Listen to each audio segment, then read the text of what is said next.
Hola a todos y a todas, hoy estoy otra vez por aquí porque vengo a contaros todos los aspectos que más me han llamado la atención y más me han gustado, así como todo lo que hemos ido viendo en la sesión presencial del viernes 13 de noviembre. Espero que os guste.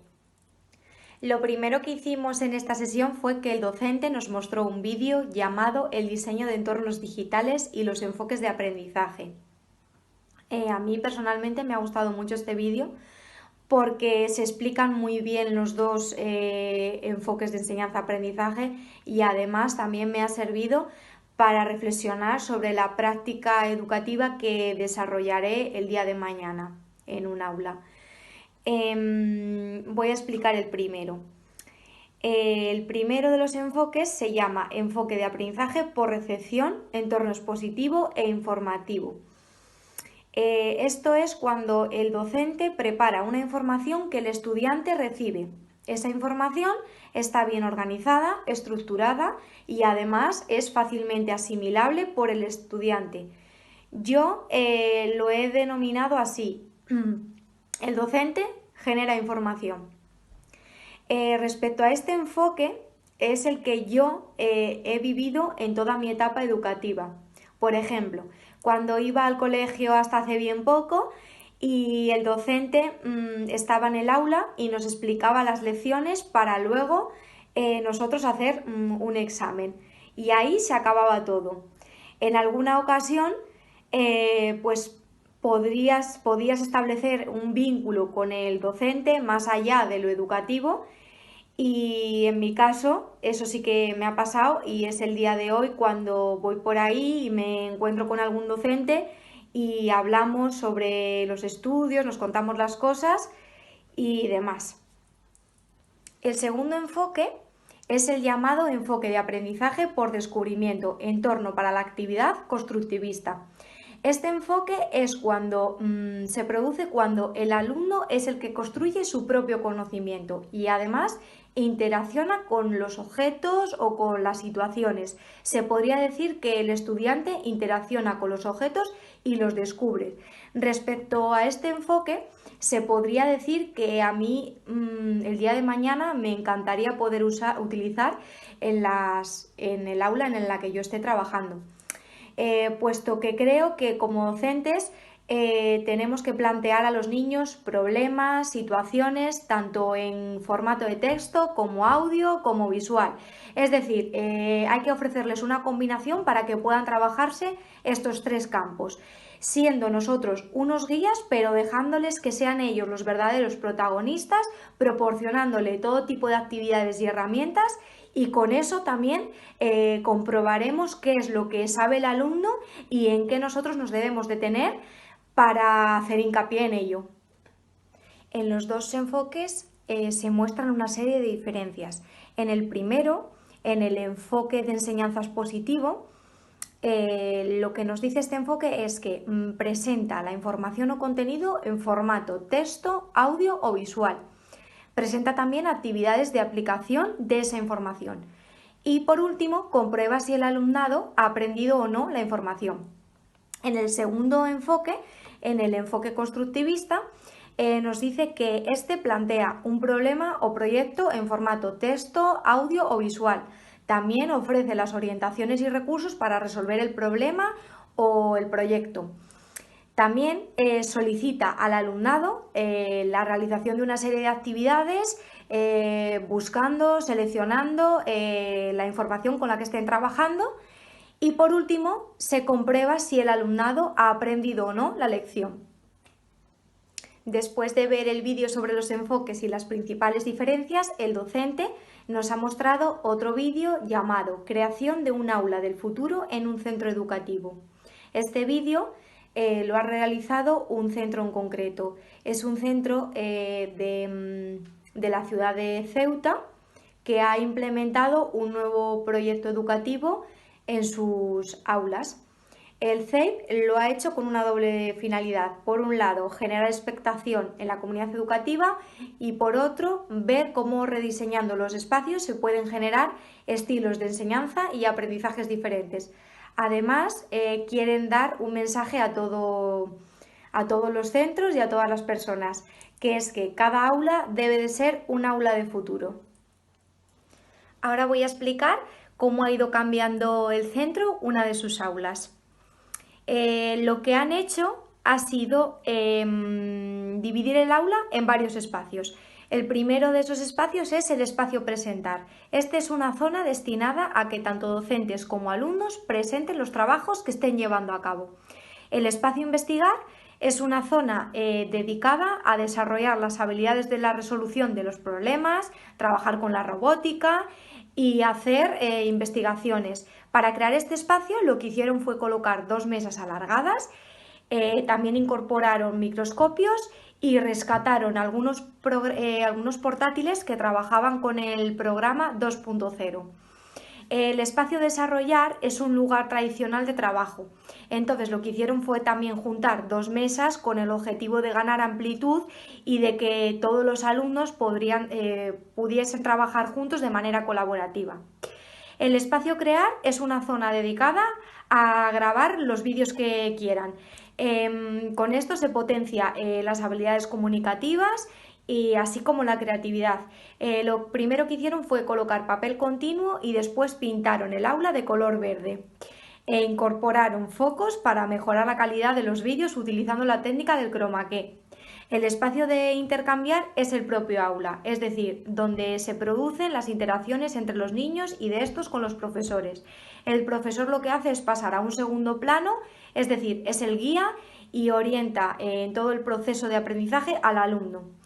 Y por último, el espacio interactuar es un aula anexa tradicional en la que se utiliza la tecnología y para crearla también pusieron 2 mesas alargadas y ahí utilizan los programas, los portátiles y demás.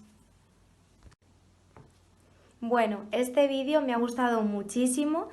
Además, me ha sorprendido cómo el centro tenía organizada alguna de sus aulas. Yo creo que al final nosotros que hemos sido alumnos siempre hemos estado en el aula esperando a que el docente viniese para explicarnos la lección y nosotros hayamos estado sentados escuchándole y mirándoles. Creo que con esta nueva forma de trabajar de este centro, pues eso cambia totalmente, porque al final si tienes el aula dividida en varios espacios, eso va a influir muy positivamente en los niños, además de que cada espacio te va a proporcionar diferentes aprendizajes y diferentes formas de trabajar.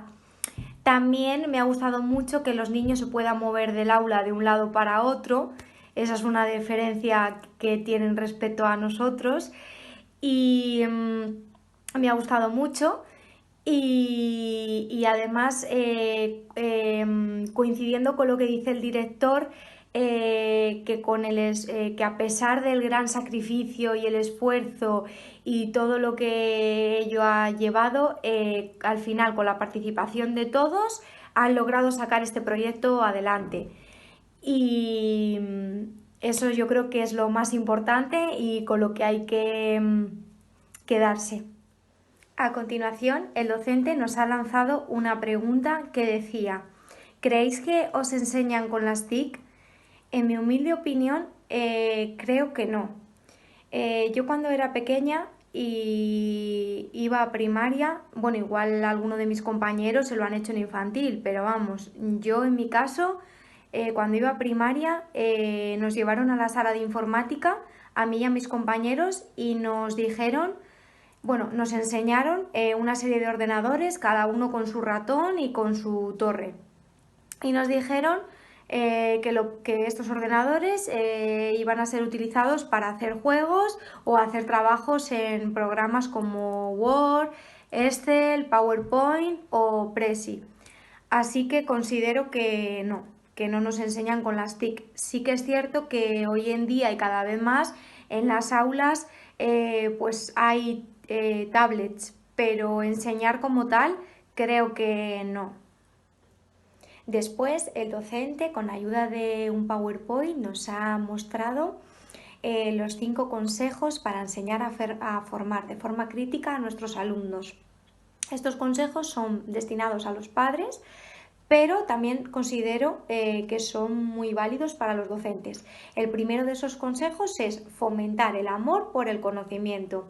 Es decir, hay que responder siempre de forma clara y sencilla a las preguntas que nos hagan nuestros alumnos. Esto les incita y premia su curiosidad. Este consejo es muy importante porque para que un niño se sienta cómodo y seguro en el aula, siempre que nos cuente algo le tenemos que escuchar y además no debemos de quitarle importancia a cualquier cosa o situación que nos plantee. También tenemos que ayudarles a comprender, es decir, nosotros como docentes tenemos que leer con ellos, bien sea un libro, una noticia o mirar con ellos una película y anotar cuál es el tema principal. Y una vez anotado tenemos que ser capaces de resolver las preguntas que queden sin resolver. Tenemos también que fomentar la argumentación, es decir, hay que elegir un tema pensado en ellos, en los niños, que les guste. Y una vez elegido, debemos presentársele para que sean ellos los que le defiendan y ahí ya se va a generar muchas opiniones, cada una diferente. Se va a potenciar también el diálogo y sobre todo van a llegar todos juntos a una meta común. También es muy importante transmitir los valores fundamentales como la empatía, la justicia, la igualdad, el respeto, la tolerancia, la libertad, la honestidad, la responsabilidad o la humildad. Si como docentes tenemos en nuestra mente esos valores, va a ser mucho más fácil poder transmitírselos a nuestros alumnos y luego que ellos sean capaces de ponerlos en práctica con sus iguales. Y luego, un último consejo que me ha parecido muy importante es que los niños tengan su autonomía. Es decir, si nosotros estamos constantemente diciéndolos, eso está bien, eso está mal, eso lo tienes que cambiar, no estamos dejando que desarrollen su autonomía. Por lo tanto, hay que dejar que sean ellos mismos los que hagan las cosas por sí solos y que si se equivocan no pasa nada, porque van a ser ellos mismos los que acaben aprendiendo. Después de haber explicado los consejos, quiero leer una frase que me ha gustado mucho y que me ha parecido muy interesante. Esta dice: el pensamiento crítico incluye la capacidad de razonar y pensar con lógica, analizar y juzgar las situaciones adecuadamente y actuar con una base fundamentada. El pensamiento crítico le hemos ido trabajando en todas las sesiones presenciales que hemos tenido con el docente. Y es muy importante que los niños lo adquieran y para conseguirlo nosotros como docentes tenemos que proporcionarles todas las herramientas y recursos que estén a nuestro alcance para que nuestros alumnos lleguen a ser personas críticas.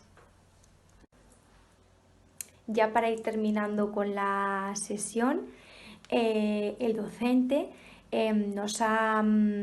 con la ayuda también de su PowerPoint, nos ha dado unas pautas a considerar dentro del término de socialización. La primera es que, tanto como estudiantes que somos ahora y como docentes, tenemos que ser buenos comunicadores, es decir, tenemos que desarrollar habilidades de comunicación para comunicarnos bien con las demás personas y con nuestros niños una vez que trabajemos en un aula. También debemos de desarrollar la capacidad de escucha para comunicarnos con los demás y también con nuestros niños y también hay que enseñar a escuchar.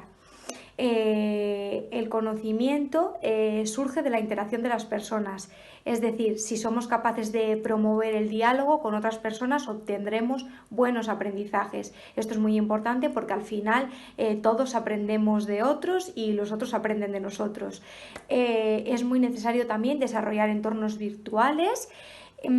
También, como expliqué ayer, Internet sirve para acceder a muchos contenidos. Pero tenemos que saber manejarlos adecuadamente. Hay que generar comunicación y también una última cosa también que nos comentó el docente, que a mí también me pareció muy interesante, es que es importante ir a congresos, a conferencias. Suponen un esfuerzo económico, sí, pero se aprende muchas cosas. Hoy en día, y tal como está la situación, también se puede acudir a conferencias, ya sea por Teams o por otro tipo de plataformas. También creo que se generan muy buenos aprendizajes, y yo creo que también se sigue aprendiendo y se siguen aprendiendo, se siguen formando las personas. He nombrado estas pautas porque no quería olvidarme de ellas. Además de las pautas, el docente nos ha dado unos temas para discutir o reflexionar, que yo personalmente me quedo con el segundo de los puntos, que es la factibilidad de crear aulas de futuro en los centros educativos de Cantabria. He elegido este punto porque cuando he visto el vídeo del CEIP de la ciudad de Ceuta, que me ha encantado, creo que el día de mañana me gustaría mucho poder trabajar en un aula como la de, en un centro que tenga el aula como la del CEIP de Ceuta, porque creo que si dividimos el aula en varios espacios, como estaba esa, o similares, al final los niños aprenden cosas totalmente diferentes y se cambia también las metodologías, esa visión que tenemos de darlo todo siempre igual. Y, y creo que además eso influiría muy positivamente en la vida de los niños. Y bueno, no quiero olvidarme de que en la segunda parte de la sesión, en lugar de intervenir el docente, este ha optado por darle la palabra a un compañero, el cual me ha parecido que ha tenido una decisión muy valiente, y todo lo que ha explicado me ha parecido muy interesante y además muy significativo, puesto que al final lo que ha contado es por lo que yo he pasado. Entonces me ha parecido muy bien porque nos ha ido contando la trayectoria que ha ido siguiendo hasta llegar a convertirse en youtuber. Nos ha explicado sus inicios en las consolas, que yo también he tenido, así como en las redes sociales, y yo creo que ha estado muy bien. Bueno, y ahora ya sí, me despido de todos vosotros. Espero que os haya gustado, y tengo que decir que en estas dos sesiones he aprendido muchas cosas de las cuales he podido reflexionar y además tendré en cuenta como futura docente. Muchas gracias a todos.